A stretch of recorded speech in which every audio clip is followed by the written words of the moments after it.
Hi students and friends and viewers, welcome to this channel Satish Keys. I am B. Satish Kumar, lecturer in chemistry, Government Degree College, Srikakulam. ఈ రోజు మనం cluster కెమిస్ట్రీలో advanced organic రియాక్షన్లో ఒక సరికొత్త reaction గురించి నేర్చుకునే ప్రయత్నం చేద్దామండి. సో ఆ చర్యను మనం చూస్తే విట్టిగ్ చర్య. సో పేరేంటి? ఈరోజు మనం నేర్చుకోబోతున్నటువంటి చర్య ఏంటి? విట్టిగ్ చర్య. సో ఈ విట్టిగ్ చర్య యొక్క ఉపయోగం మనం ఒకసారి చూస్తే కార్బొనైల్ సమ్మేళనాల నుంచి ఆల్కీన్స్ని తయారు చేయాలంటే మనకి ఈ చర్య ఉపయోగపడుతుంది. సో అయితే ఈ చర్య ఎలా కార్బొనైల్ కాంపౌండ్స్ ఆల్కీన్స్ కింద మారుతాయి అన్నది మనం ఒకసారి చూస్తే విట్టిగ్ కారకం ఒకటి ఉంటుంది, విట్టిగ్ రియేజెంట్ అంటాం. సో ఈ విట్టిగ్ రియేజెంట్ ఏంటని చూస్తే ఇది ఆల్కైలడీన్ ఫాస్ఫోరేన్ సమ్మేళనం. ఇది ఒక ఫాస్ఫరస్ రియేజెంట్. సో దీన్నే మనం ఫాస్ఫరస్ ఎలైడ్ అని చదువుతాము. సో ఈ ఫాస్ఫరస్ ఎలైడ్తో కీటోన్స్ రూమ్ టెంపరేచర్ వద్ద చర్య పొందించి మనకి ఆల్కీన్స్ ఏర్పడతాయి, అలాగే ఫాస్ఫిన్ ఆక్సైడ్స్ ఏర్పడతాయి. సో ఇది విట్టిగ్ చర్య. చర్య యొక్క స్టేట్మెంట్ మనం ఒకసారి చూద్దాం.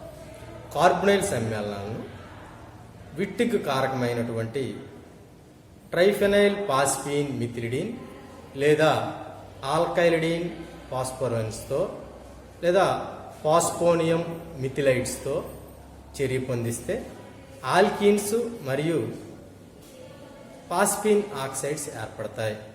ఈ చర్యనే విట్టిగ్ చర్య అంటాం. అలాగే దీన్నే విట్టిగ్ ఓలిఫినేషన్ చర్య అని కూడా పిలుస్తాం. సో ముందుగా మనం చర్యను చూద్దాం. సో ఏం చెప్పాం? Carbonyl compounds. కార్బొనైల్ కాంపౌండ్స్ అంటే సో ఒక ఆర్ ఇక్కడ నేను ఒక కీటోన్ తీసుకున్నా. సో కార్బొనైల్ సమ్మేళనం ఏంటిది? కీటోన్. ఈ కీటోన్ విట్టిగ్ రియేజెంట్తో చర్య పొందాలి. ఇక్కడ విట్టిగ్ రియేజెంట్ ఏంటి? మిథిలిడిన్, ట్రైఫెనైల్ ఫాస్ఫిన్ ఆర్ ఫాస్ఫోరేన్నే మనం విట్టిగ్ రియేజెంట్ అని అంటాం. డిగ్రీ సెంటీగ్రేడ్ వద్ద చర్య పొందిస్తే సో ఇందులో నుంచి మనకి బాండ్ ఎలా బ్రేక్ అవుతుంది, ఇక్కడ బ్రేక్ అయిపోతుంది. సో మనకి ఈ పార్ట్ ఎక్కడ కలపడుతుంది, ఈ ఓ ఎక్కడికి వచ్చేస్తుంది. సో మనకి ఏమొచ్చేస్తుంది అంటే ఆల్కీన్ వచ్చేస్తుంది. So CH2 R. సో మనకి ఇది ఒక ఆల్కీన్ కాంపౌండ్ వచ్చింది, ఆల్కీన్ వచ్చింది. సో బై ప్రోడక్ట్ ఏంటి వస్తుందంటే ట్రైఫెనైల్ ఫాస్ఫిన్ ఆక్సైడ్ వచ్చేస్తుంది. ట్రైఫెనైల్ ఫాస్ఫిన్ ఆక్సైడ్, ట్రైఫెనైల్ ఫాస్ఫిన్ ఆక్సైడ్. దీని పేరు ట్రైఫెనైల్ ఫాస్ఫిన్ ఆక్సైడ్. సో మనం ఏం చెప్పాం? దీన్ని విట్టిగ్ రియేజెంట్ అంటాం. విట్టిగ్ రియేజెంట్. సో దీని పేరు మనం చూస్తే సో మిథిలిడిన్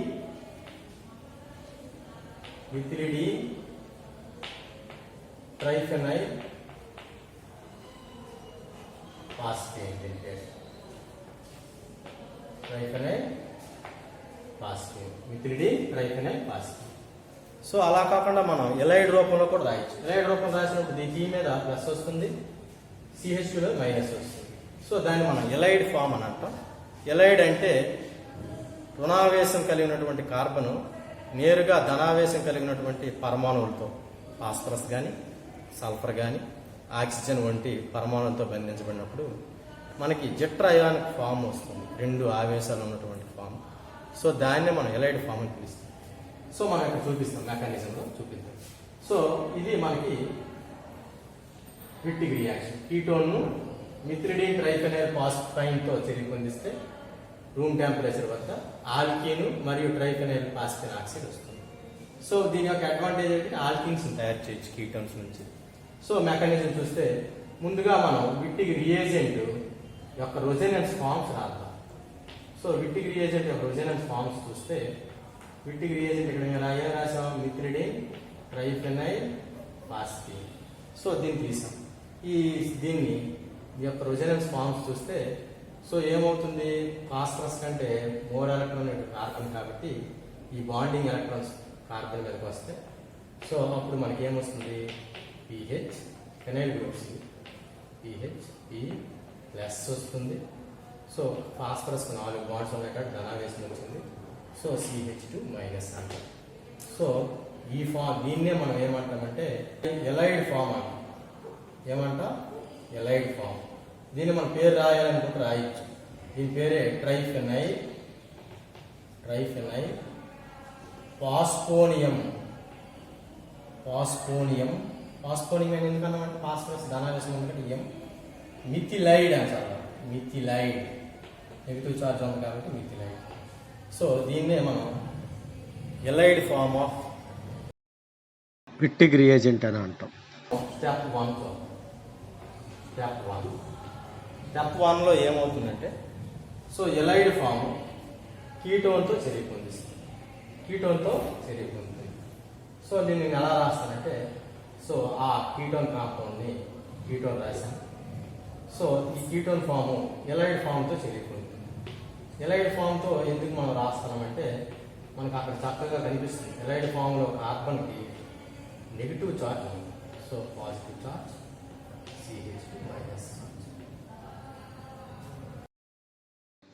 ఎలైడ్ నిర్మాణాన్ని మనం పరిశీలిస్తే CH2 మైనస్గా ఉంది.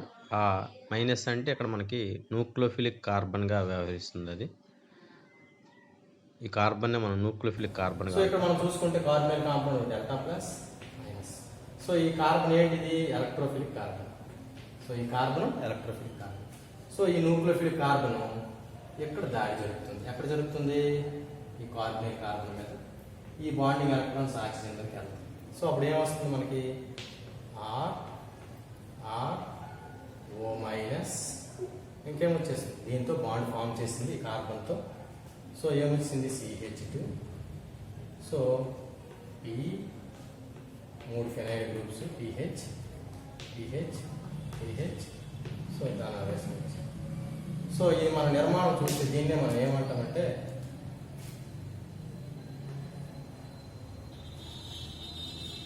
సో ఈ నిర్మాణాన్ని మనం ఏమంటామంటే బీటైన్ ఇంటర్మీడియట్ అంటాం. Betaine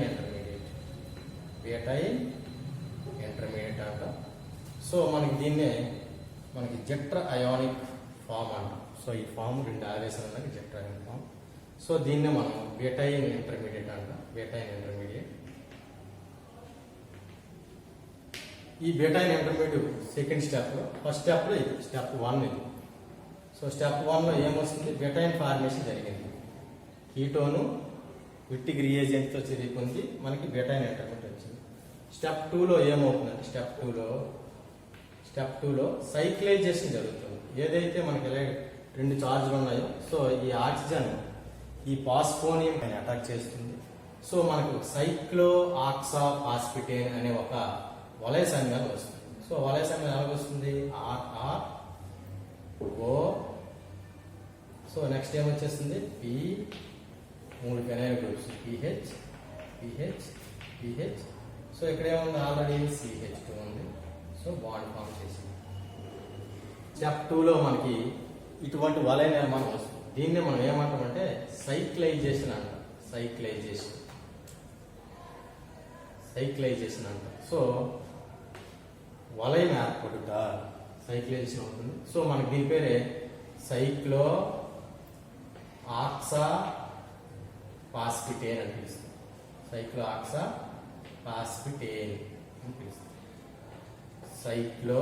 cyclic ring. ఆక్సా అంటే ఆక్సిజన్, ఫాస్ఫరస్ ఉంది, ఫాస్ఫిటేన్ అని పిలుస్తాం. సాచురేటెడ్ కాబట్టి ఏ అని పిలుస్తాం. సో తర్వాత స్టెప్లో ఏం జరుగుతుంది? స్టెప్ 3 అంటే స్టెప్ 3 చూస్తే స్టెప్ 3 సో ఇందాక మన వలయం ఏర్పడింది. సో ఇప్పుడు మనకి రింగ్ క్లీవేజ్ జరుగుతుంది. వలయం విచ్చిత్ చెందుతుంది. రింగ్ క్లీవేజ్ జరుగుతుంది. నెక్స్ట్ దీన్నే మనం రింగ్ క్లీవేజ్ లేదా రింగ్ ఓపెనింగ్ అని కూడా మనం చెప్పచ్చు. రింగ్ ఓపెనింగ్ అంటే వలయ విచ్చిత్. సో ఏంటంటాం దాన్ని తెలుగులో? వలయ విచ్చిత్ చెందుతుంది. వలయ విచ్చిత్ చెంది ఏమవుతుంది? వలయ విచ్చిత్ చెంది సో మనకి ప్రొడక్ట్స్ వచ్చేస్తాయి. వలయ విచ్చిత్ చెంది సో మనకి ఈ ప్రొడక్ట్స్ వచ్చేస్తాయి. సో వలయ విచ్చిత్ ఎలా చెందుతుంది చూపిస్తాను చూడండి. సో ఈ రింగ్లో సో ఈ బాండింగ్ ఎలక్ట్రాన్స్ ఇలాగ వెళ్తాయి. సో ఇది మనకి రివర్స్ 2+2 ఎడిషన్ ఇది. సో మనకి ఇందాక 2+2 ఎడిషన్ చేసుకోవడం మనం చేయొచ్చు. సో మనకి ఈ విధంగా బాండ్ క్లీవేజ్ జరిగితే సో ట్రైఫెనైల్ పాస్పిన్ ఆక్సైడ్ ఏర్పడుతుంది. సో డబుల్ బాండ్ వస్తుంది. సో ఈ విధంగా మనకి ఆల్కిన్ కాంపౌండ్ వస్తుంది. సో ఈ విధంగా మనకి మెకానిజం జరుగుతుంది. సో ఫస్ట్ స్టెప్లో ఏం రాసాం మనం, ఏదైతే విట్టిక్ రియేజెంట్ ఉందో దాని రెసొనెన్స్ ఫార్మ్స్ రాసాం. సో ఈ రెసొనెన్స్ ఫామ్లో మనకి న్యూక్లియోఫిలిక్ కార్బన్ ఉంది. ఈ న్యూక్లియోఫిలిక్ కార్బన్ ఎలక్ట్రోఫిలిక్ కార్బన్ అయినటువంటి కార్బనైల్ కార్బన్ దాడి జరుగుతుంది. సో మనకి ఏమొస్తుంది, మనకంటే ఒక బెటైన్ అనే ఇంటర్మీడియట్ వస్తుంది. న్యూక్లియోఫిలిక్ ఎడిషన్ ప్రొడక్ట్ ఇది. సో ఈ ప్రొడక్ట్ తర్వాత స్టెప్లో ఏం జరుగుతుందంటే సైక్లైజేషన్ అవుతుంది, వలయం ఏర్పాటు జరుగుతుంది. సో వలయం ఏర్పాటు జరగడం వల్ల ఏమొస్తుంది, సైక్లో ఆక్సా పాస్పిటేన్ అనే ఒక సమ్మేళనం ఏర్పడుతుంది, వలయ సమ్మేళనం. ఈ వలయ సమ్మేళనానికి స్ట్రెయిన్ ఎక్కువ ఉంటుంది. This is called unstable. So small ring కాబట్టి అన్స్టేబుల్ రింగ్, స్ట్రెయిన్ ఎక్కువ ఉంటుంది. సో అది ఇమీడియట్ గా ఏమవుతుందంటే రింగ్ ఓపెనింగ్ చర్యలో పాల్గొంటుంది స్టెప్ 3లో. సో అన్స్టేబుల్ కాబట్టి ఇది ఏమవుతుందంటే ఫర్దర్ థర్డ్ స్టెప్ లో రింగ్ ఓపెనింగ్ రియాక్షన్ లో పాల్గొని సో మనకి ఉత్పన్నాలను ఇస్తుంది. ఏమి ఇస్తుందంటే ఆల్కేన్ ఆస్పిన్ ఆక్సైడ్ ని ఏర్పాటు చేస్తుంది.